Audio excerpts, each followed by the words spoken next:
नमस्कार, आप देख रहे हैं क्या कहती है पब्लिक और मैं हूं आपकी होस्ट श्रुति। दिल्ली विधानसभा चुनाव अब खत्म हो चुके हैं और परिणाम आ चुका है। परिणाम में बीजेपी ने प्रचंड बहुमत से जीत हासिल किया है और आम आदमी पार्टी की एक बड़ी हार हुई है। अब इसको लेकर राजनीतिक गलियारों में बयानबाजी दिल्ली से लेकर के बिहार तक हो रही है। किस प्रकार से आम आदमी पार्टी के शासन के भीतर दिल्ली में जो बिहारी रहते हैं उनको परेशान किया गया था, इन सभी चीजों को लेकर अब बयानबाजी तेज हो गई है और बिहार में भी अब सारे नेता एक्टिव हो गए हैं।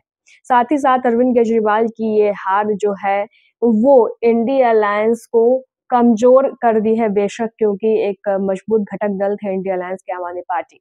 ऐसे में जो बयानबाजी हो रही है उसमें तमाम सारे आरोपों का बौछार हो रहा है कि किस प्रकार अरविंद केजरीवाल के शासन में दिल्ली जो है वो बर्बादी की ओर बढ़ गई थी। आज इन्हीं बातों पर बातचीत करने के लिए आपके साथ जुड़े हैं इसी मुद्दे पे कि आखिर किस तरीके से एक तरफ जहां बिहार से लेकर के दिल्ली तक जश्न का माहौल है, एनडीए के नेता और कार्यकर्ता जश्न मना रहे हैं, दिवाली, होली सब उनकी अभी बन रही है। वहीं दूसरी ओर आम आदमी पार्टी पर आपदा आ चुका है। दिल्ली रिजल्ट के बाद बिहार एनडीए नेताओं ने अपने बयान में केजरीवाल को जमकर फटकार लगाई है। जदयू नेता ललन सिंह ने कहा है कि अरविंद केजरीवाल की पार्टी को दिल्ली की जनता ने 11 वर्ष के कुशासन को लेकर सजा दी है। उन्होंने बिहार के प्रवासियों के साथ अन्याय करने का आरोप लगाया। ललन सिंह ने कहा कि भाजपा नित एनडीए के लिए प्रचार करते समय उन्हें पता चल गया था कि दिल्ली विधानसभा चुनाव में क्या होने वाला है। लोग आपकी बड़ी-बड़ी बातें करने और केंद्र के साथ झगड़ा करने के प्रवृत्ति से तंग आ चुके थे।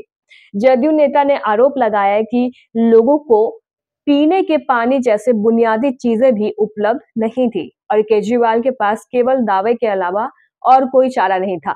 उन्होंने साफ कहा है कि दिल्ली के पूर्व मुख्यमंत्री केजरीवाल ने पूर्वांचल के प्रवासियों का अपमान किया है। ललन सिंह ने दावा किया है कि कोविड-19 वैश्विक महामारी के दौरान आप सरकार ने प्रवासियों को भागने पर मजबूर किया था और जब उन्हें अपने गृह राज्य वापस लौटना पड़ा तो नीतीश सरकार ने संसाधनों की कमी का रोना नहीं रोया, बल्कि उन्हें सभी आवश्यक सहायता प्रदान की। जदयू नेता ललन सिंह ने कहा है कि केजरीवाल ने ये टिप्पणी की थी कि बिहार के लोगों ट्रेनों से दिल्ली पहुंचते हैं और वहां उपलब्ध मुफ्त चिकित्सा उपचार का लाभ उठाकर वापस लौट जाते हैं। जदयू नेता ने कहा कि केजरीवाल ने ऐसे बात की जैसे दिल्ली राष्ट्रीय राजधानी नहीं बल्कि उनकी जागीर हो। ललन सिंह ने आरोप लगाया कि भ्रष्टाचार विरोधी मुद्दे पर सत्ता में आने के बावजूद केजरीवाल और उनकी पार्टी ने पैसे कमाया, माल बनाया और केवल बातें बनाई। ललन सिंह ने राजद अध्यक्ष लालू प्रसाद यादव पर निशाना साधते हुए कहा कि वह मुंगेरी लाल के हसीन सपने देख रहे हैं कि उनके बेटे तेजस्वी यादव बिहार के अगले मुख्यमंत्री बन सकते हैं।